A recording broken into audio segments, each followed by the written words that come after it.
It's time for an inside look at the most powerful motorsport on the planet. WFO Radio, NHRA Nitro. What's up, everybody? WFO Radio, NHRA Podcast. Joe Costello back with you, and can you believe it? The 60th NHRA Lucas Oil Winter Nationals are next weekend. We got the Super Bowl this weekend. Next weekend, we have got the start of the 2020 season. It's going to be great. But I've got to finish up with our 2019 Lucas Oil Series champions. We got Vic Penrod, Superstock World Champ. We're not going to forget Vic. He became a champion in 2019, and I believe that will complete our championship parade. We will have had every Lucas Oil Series champion that there was. We had the Mickey Thompson Top Fuel Harley Davidson champion, Ty Tharp, early on. We talked to Stevie Fast a couple of times, and we spoke with Erica and Steve and Robert. Across the board, we spoke with everyone, Andrew Hines, and they are all in the archive for you to listen to on the WFO Radio mobile app, which is free, Apple Podcasts, Spotify. You can go back and search them and hear their stories forever as they became, well, maybe not forever, but for as long as the power stays on. For the most part, you'll be able to go back and listen to them. Of course, we hope you subscribe to WFO Radio Podcast as we're really just getting ready to get started. This week, all kinds of great guests in the archive or coming soon. Ron Capps going to talk about the Super Bowl and going and holding that parabolic mic as his favorite team is on the field. That's got to be an amazing experience, plus testing, of course. We're working to connect with J.R. Todd later on in the week. All kinds of good stuff going on. Chad Head, general manager for Coletta Motorsports, going to talk about why they are testing in Vegas. All of these things. I know that is a subject everybody wanted to know. But right now, we are going to dive back in with our Parade of Champions. First, I just want to mention the sponsors that make WFO Radio possible. And should you need their services, use them because they are good stuff. Like Total Seal Piston Rings, the leader in ring seal technology. If you're an engine builder and you got all these high-dollar parts, you need the best ring seal possible. Well, it seems, and I've learned this from the Hidden Horsepower by Total Seal podcast we have created, that the best of the best all use Total Seal. So you should use Total Seal as well. 800-874-2753. Thanks to them for supporting the show. MagicDryUS.com, the official organic absorbent of the NHRA. It's lighter, it's better, it works better, and it's lighter weight. So carrying it around is easy. If you've got a shop and you're into drag racing, this is a no-brainer. MagicDryUS.com. Rodax, coffeeandgrills.com. Marvin Rodak. He is the maestro, right, when it comes to grilling and coffee and spice rub and hot sauce. And I start every day with a little Rodax coffee, the Bang the Blower blend that he makes for drag racing fans. It's extremely highly caffeinated, and that's why I use it. I like it. It's good stuff. 817-924-6821. Try a little Rodax and tell him you heard about it on WFO. He is a drag racer. He's out there turning wrenches in funny car chaos. Good guy as well, Marvin Rodak. Samtech.edu, the School of Automotive Machinists and Technology. Start your education at full speed. Oh, yeah, Factory Stock Podcast going to be back this year. We're going to be talking Factory Stock Showdown once the season gets rolling. But for me, this is one of the best things out there because I think about the young people who, how are they going to get involved in their career, right? What's the best way? What's the road? This is the road. This is the way, right? Like the Mandalorian. This is the way. 713-683-3817. You go to an accredited school like Samtech. They have got financial aid. They help the GI Bill. They've got it all going on. Blockhead CNC programs, motorsport EFI tuning, everything you could want to do. CNC machining. You don't even have to get into racing as a crew chief. You can end up working for Boeing if you end up, with the education. Plus, they're connected throughout the industry. Samtech.edu. And finally, Frank Hawley's Drag Racing School. The dragster adventure is what I talk about, but really, maybe you want your super comp license. You want to go racing. You want to learn the proper way. There was just a story out on NHRA.com. Something like 5 of the world champions all went to Frank Hawley's Drag Racing School. Something to it. Numbers don't lie. Frank is a great mind, a great teacher. He's had great teachers. He's got unbelievable driving talent. He's a great personality. And you can go spend a day with him at the Dragster Adventure. Show up with nothing. Just yourself and your clothes, and they will give you everything to go out there and drive in dragsters and even maybe compete against one another. 866-480-7223. And if you're thinking to yourself, well, I have to go to Gainesville. No, you don't. They come around to the track near you. And they go all around the country, which is really cool. And that's why we're so proud to talk about Frank and Lana Hawley and the program that they have created, because they are really doing a great job of sharing the passion for drag racing with people who want to go out and just do it for a day as opposed to try to become a world champion. What they are doing comes out first. Also want to acknowledge Drag Racing Edge Magazine and EV3 Drag Racing, game for your mobile device. Chris and his team have put together a very realistic game. There's a WFO League on there, and Drag Racing Edge Magazine. It's great for the coffee table. You got to have cool drag racing photographs and stories. Johnny D and the team. Also want to remind everybody, if you want some free WFO Radio stickers, free. All right, I'm giving you free stuff. But you got to send me a self-addressed stamped envelope. Castello Media /WFO stickers, P.O. Box 848 353, Pembroke Pines, Florida 33084. We got those new stickers and a stamp. I'll put 4 of them in there, and that should make it there. And now our unfinished business, the WFO Parade of Champions, something we do every year. It gets us from Pomona to Pomona. We have spoken with all the champions except for one. The Lucas Oil Superstock World Champion Vic Penrod is our final Parade of Champions guest. He joins us now. Vic, congratulations on your 2019 Lucas Oil Series Championship. How are you? Doing good. Thank you. Is this your first title to go out and win a championship? And now that it has sunk in fact, you're almost ready to get going again, how is it living up to the bill of being a champion? It's still a little unbelievable. I still have to kind of check myself every once in a while, look at the big sign that they gave me and the trophy and everything like that, just to, remind myself that it did happen. As we are getting closer to the start of the season, I want everybody to keep racing, right? Is your plan to go out and defend the title, or are you going to go try to get another one? Just play it by ear and go to the races and see what happens. Interesting. We're working on race cars right now, and we've got some big bracket racing we're going to do also, which starts here in just a couple of weeks here in South Louisiana. So, ready to get after it and see what happens. There you go. All right, so let's go back to this time 1 year ago. Were you, gunning for a championship at that point? We have done many of these champion interviews, and it seems like there's two schools, right? The guy who goes out and does what you just said, go racing and see what happens. Love racing, and if you do well, then maybe you add the races to become a champion. And then there are some people that are going out the door with the championship in mind. What were you? Right. I was just the guy that was going to the races and having fun, and it turned into something because, we didn't even really consider it being a possibility for the championship until, basically the 1st of August. And I had already had several races, and it just, it finally just started playing out. We started out the year not very good. First 2 or 3 races didn't go any rounds, 2 or 3 rounds here and there, and you're far from thinking that you're going to, end up high in the points doing that. But even after the first win and the very next weekend run it up again, it still wasn't a thought. It was just, hey, if we keep going and doing good, we might end up with a top 10 finish. Wow. And where was that first win? Was that Chicago? Chicago, yeah. When we won Chicago, and I didn't even get entered into the Topeka National, which was the very next weekend, until I believe Saturday of the Chicago race because it was full. And we were just kind of, the only reason we were going to go to Topeka was because we done well at Chicago. So, let's go to the next one and see what happens. And, got to the final round the very next weekend, 2 in a row. But it still wasn't the plan.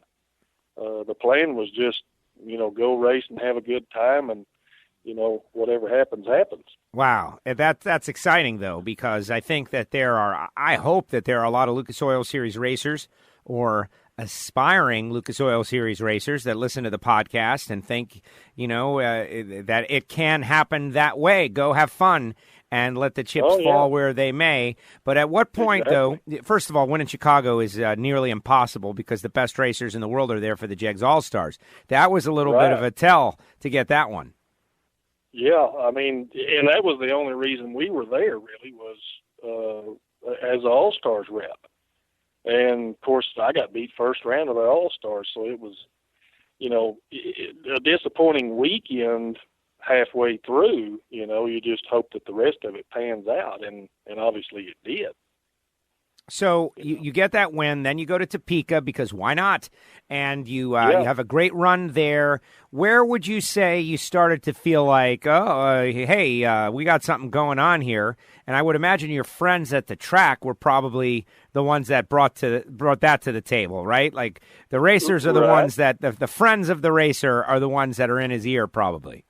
Right, exactly. Yeah, I mean we had already ran the majority of our in-division points races, divisional races, by the time the Topeka event rolled around.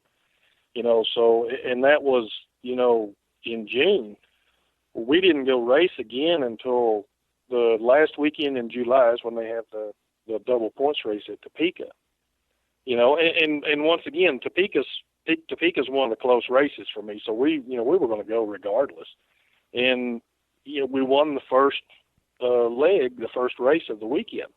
And that's when things kind of started to, kind of sink in, thinking, hey, if you can keep going a few rounds, it's a possibility.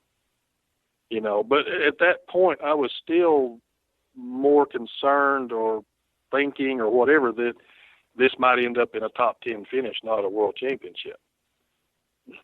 At that point where you were obviously winning races and driving well, do you know why? Like, were there any hiccups with the car? Did you do something differently this year? Were you just seeing it real well? Did you just get on a run? But it seems like a lot of success in a tight area. Yeah, it just, it all started happening. Not only won a world championship, but I won more races and went more rounds this year than I have in the last, 20 years since I started class racing. It just all fell together. It was one of those that, after doing it for so many years and figuring out so many ways to lose, and getting upset and sometimes not even wanting to go to the races, it turned into, let's just go have a good time. I was calmer. I wasn't worried about, whether I won or I lost, so in effect, it kind of took some of the pressure off. And, you just start winning rounds. There was several rounds, that I should have probably lost that I didn't. And, it made all the difference in the world, because most of those that I should not have won were very early rounds, first or second round races that, just things finally fell my way instead of me being on the other side of those 1 and 2000s races. Those racing gods, we talk about them all the Exactly. time. They are, who knows what they're thinking, but they decided to give you the rounds all in the same season, which is great because that's how world champions happen. What about the car? Beautiful car, 69 Camaro, if I'm correct. Yes, sir. Yes, sir. The car, I've had that car forever, since 1993. Wow. And it's, the only thing that's really changed about it in the last few years is I went from a small block combination to a big block combination. And I wished it was faster against the index, but it's not. But the ET difference was better for me. It ran a lot more mile an hour, so I was able to judge a lot of those faster cars a lot better, and I think that has helped also. But it just, what was kind of ironic about it, the All-Stars race, I lost first round by 4/10,000ths of a second. The very next weekend at Topeka, when I runnered up, the first round of eliminations, I beat the guy by 4/10,000ths of a second. That is one of those runs that I should have lost and been gone first round and ended up in the final round with a runner-up. Wow, that's very interesting. That's kind of unusual. Yeah, the car pulled me out of, several. It's a combination of things. It's, you've got to be good, but you've got to be lucky also. And, I don't care who you are or what you do or how many times you've done it. If you don't have luck, you're not going to win any rounds, much less any races. So, late down the stretch, who was still in it? Who were you worried about? And who were you monitoring? as you realized that I'm in this championship hunt, and if I recall correctly, you had a bit of a mid-level heart attack experience because you're driving to California. Oh, yeah. and you're not the champ yet. Maybe you're going to the banquet, maybe you're not. You're monitoring. Tell the audience about that experience, because that's where you found out you were a champion, and it had to be a heart attack moment for you. Yeah, it was terrible. Halfway into the trip, my son wasn't able to go, so he stayed at home, and between him and my friend Sammy, they were keeping us updated as we were driving out there. And of course, Kyle Rizzoli, he's the only one that can catch me and pass me at that point, but he has to win the final race in order to do it. Well, we're driving across Texas and into New Mexico, and he's still going rounds, and it's getting down to late rounds, and I get the phone call that my buddy even told me, he's like, you probably just want to turn around and go back home. Wow. Yeah, Rizzoli was on a roll. I remember that. Yeah. He's the kind of guy who can win any race he enters. Oh, yeah.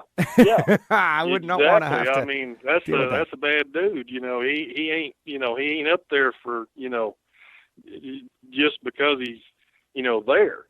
But yeah, the one round though, it was fourth round. And of course, all you see is what is, on Drag Race Central or the live timing or something. You don't see what happened or why it happened. You just see the numbers. And the reason he told me I should turn around and come home is Rizzoli had a really terrible light.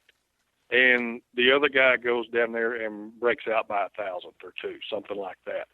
And you think to yourself, well, how am I supposed to beat a guy that has this kind of luck? No matter what you do, he keeps winning rounds. How are you going to stop that guy? Who's going to stop that guy? And we weren't even halfway in. We were about 400 miles from home on a 1,200-mile trip. And me and the wife both, we talked about it, and I told her, I said, we just got to have faith. Got to keep going and just have faith. And sure enough, it turns out that we made the right decision. But it could have very well have been get to California 5 minutes later, turn around, and you're heading back to Oklahoma. Oh, my goodness. Of course. Well, before, everybody needs to know, when I initially called Vic, he told me that he's still got a flip phone. And Vic, you've got to be aware, someone made you aware that you could have been watching this the whole time on your mobile device on NHRA.tv. Oh, yeah. Right. But with a flip phone, that doesn't even take pictures. That is great. I'm old school, I guess. It just, Sammy would call and say, well, he won another round, and he won another round. And that final phone call, which, as it turned out, everybody kind of knows it now, but there was a tree malfunction.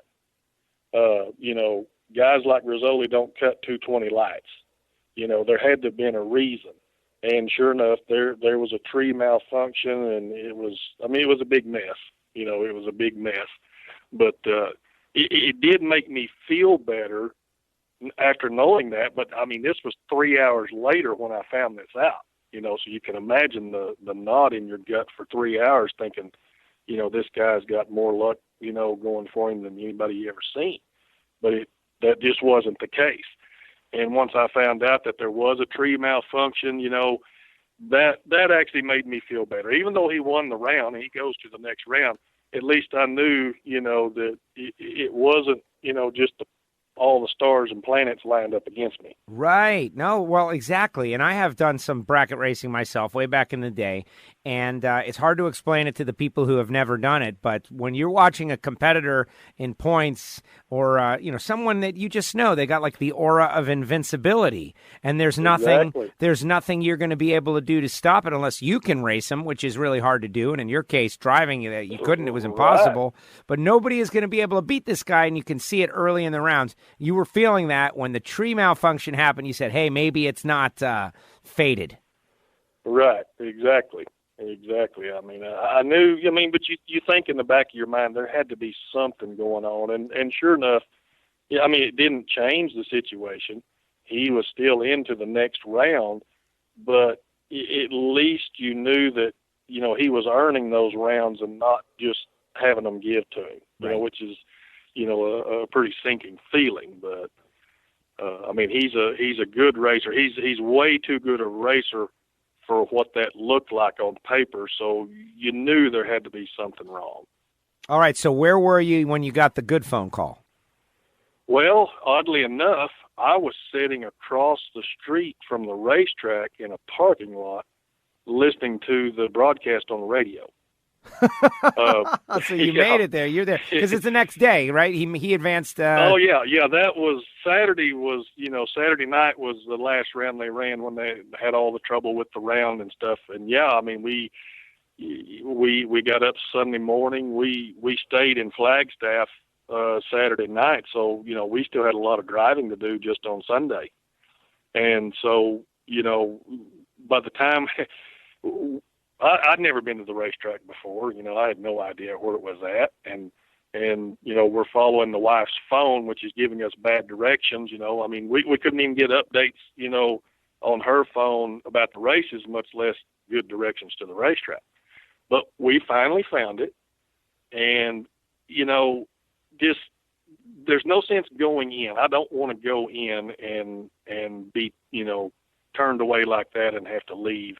So we just pulled across the street into one of those big buildings parking lots, and I found the radio station.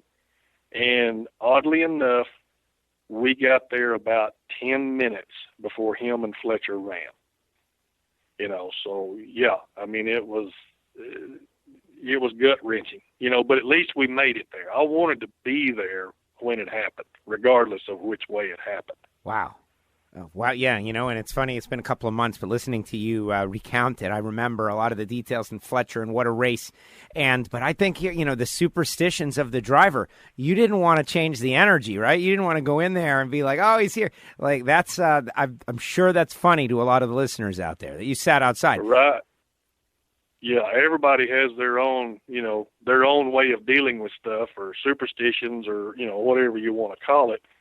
And, yeah, I just, the disappointment, it was going to be disappointing enough sitting across the street in a parking lot and just have to pull back out on the street and head back east. Is that what you would have done if the wind light had come on for Rizzoli and he had gone on to, you would have just sat in the parking lot and then when you lost, you'd have gone all the way home?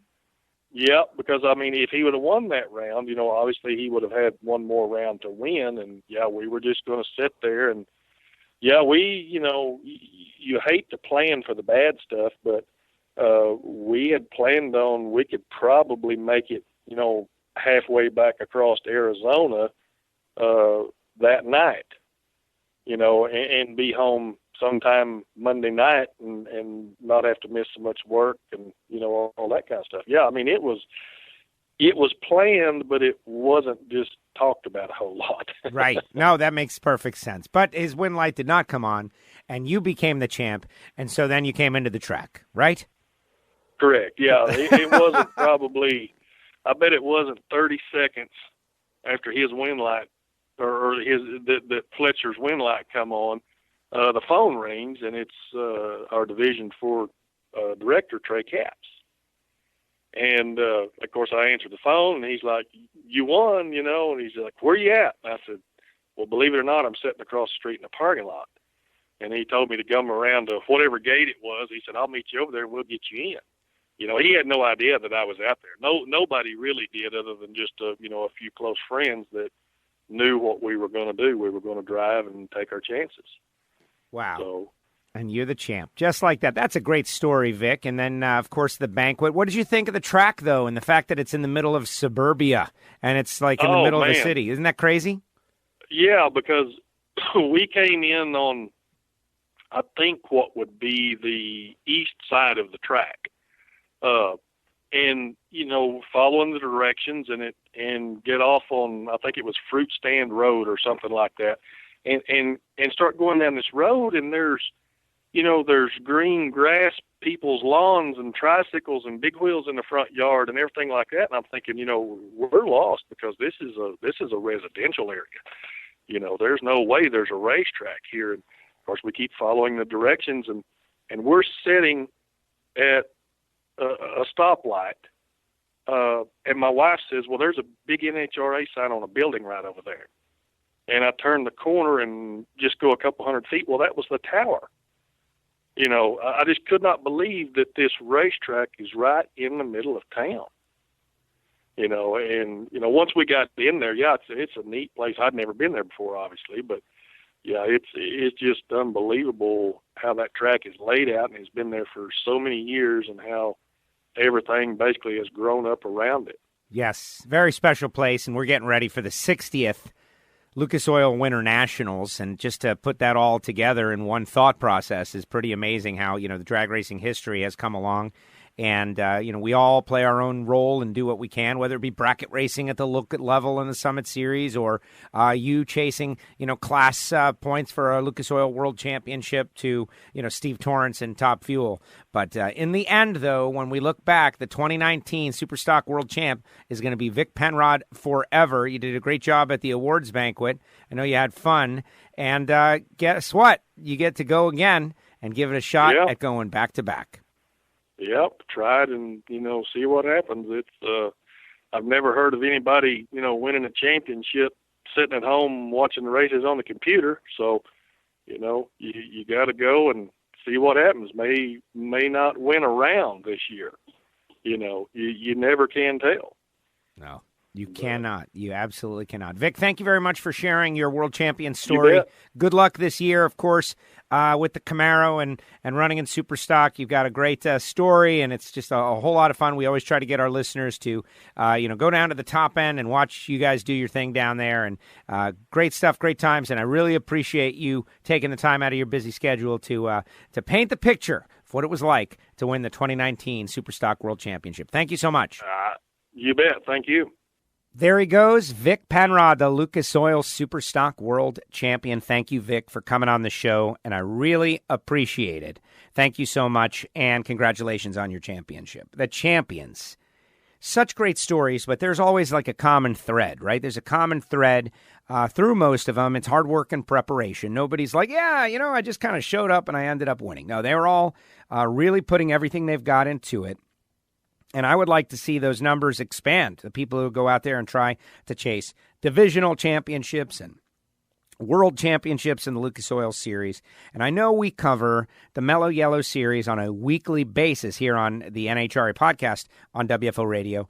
But the Lucas Oil Series is where my heart is, because I, you know, aspire, right? Maybe one day I'll get my 78 Trans Am back out there and run a little Super Street in Division 2. That's all I want to do at some point. Test my mettle once again. Run a couple of bracket races, shake off the rust, and then go out there and compete. And these people, it's so much fun. It's so intense. It's a great experience, and it has evolved. And going out to the Division II award ceremony a couple of weeks ago just, reinforced that. So congratulations to Vic. And for all you Lucas Oil Series racers, click subscribe and listen to the show. We are always working hard to expand our Lucas Oil Series presence. I know you got a lot of choices for podcasts there, where a lot of people, you know, racers themselves doing podcasts, etc. But I feel like I can hang with the best of them, certainly, when it comes to asking questions and digging in deep and extracting important information. I feel like I can hang with the best of them. Maybe it's not true, but give me the shot. Click subscribe. And that's going to do it. Big thanks to the sponsors, the people who make it all possible, Frank Hawley's Drag Racing School and samtech.edu, TotalSeal.com, the leader in ring seal technology, MagicDryUS.com, and Marvin Rodak, Rodak'sCoffeeandGrills.com. You can get all our sponsors. They're all on the web and on our website. And you just got to understand that they make it possible for us to do this show. I've had some people reaching out via email, etc. We will catch up with all your emails and people asking for WFO radio stickers, etc. Just send your self-addressed stamp envelope, and we will do it. The show rolls out over a couple of days during the week, and we got Ron Capps and we got J.R. Todd, and all these guys are either rolled out or rolling out. So just keep checking out the archive. Alan Reinhart, etc. It is Super Bowl week. The Ignition Show was a lot of fun as we get ready for the Super Bowl in Miami. Just minutes from the WFO radio studios. I encourage you all to watch and, you know, see the skyline and the amazing stuff. And that's where we are. But in 2 weeks, we will be in Pomona, California. And I'm super excited. All right, everybody, that's going to do it. Thank you so much. WFO. This is WFO Radio.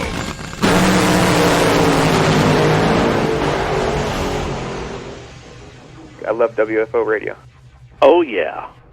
The views and opinions of the hosts, guests, or callers do not necessarily reflect that of the station ownership, advertisers, or agencies.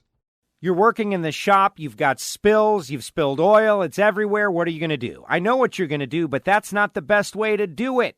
The best way to do it is to go to magicdryus.com and order the official organic absorbent of the National Hot Rod Association, Magic Dry. It's lighter, it absorbs more, it's better for the environment. It's made out of coconut. It's made in America. magicdryus.com. They've got spill kits that include everything you need for a regular, normal household spill, all the way up to a large industrial spill. We always say, if you've got a cat, get Cat Spot. If you've got a shop, if you've got a factory, if you've got a spill, call Magic Dry. That's magicdryus.com. Start your education at full speed with the School of Automotive Machinists and Technology. Accelerate your career as a high-performance engine builder with classroom instruction and practical hands-on experience in the lab, on the dyno, and at the track. In addition to the blockhead and CNC programs, SAM now offers motorsport, EFI tuning, and an Associates of Applied Science degree. And SAM is a military-friendly school, approved to train veterans and other eligible persons under the GI Bill. Start your education at full speed. Go to samtech.edu today.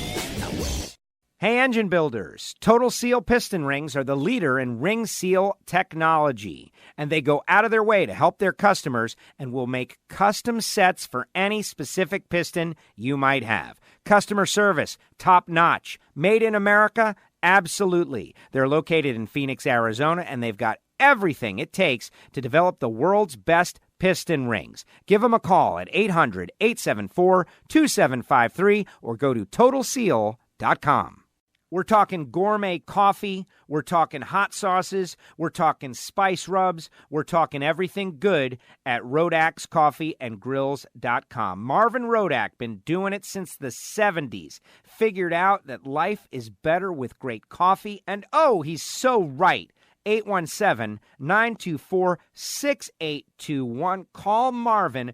He'll roast up some coffee fresh for you.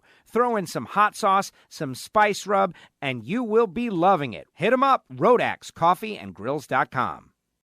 Attention adrenaline junkies, Frank Hawley's Dragster Adventure is calling you. Rides available for the 2020 season. Go to frankhawley.com. They're coming to a track near you. It makes a great gift, and you know the holidays are coming, whether it be licensing for Super Comp, Super Gas, all the way up to Top Alcohol, they can do it. But if you're a drag racing fan and you've always imagined what it might be like to drive a dragster, to accelerate 0 to 60 in 3 seconds and run 10s in the quarter mile, give them a call. 866-480-7223, frankhawley.com, the Dragster Adventure, and tell them you heard it on WFO. This is Jeff Rice, a.k.a. Deep and Hot. I just want to let you know that NHRA Nitro is probably the best coverage of NHRA drag racing, period. How can you not like a 3.5-hour broadcast with all the winners specifically for drag racing? WFO rules the airwaves. This is WFO Radio.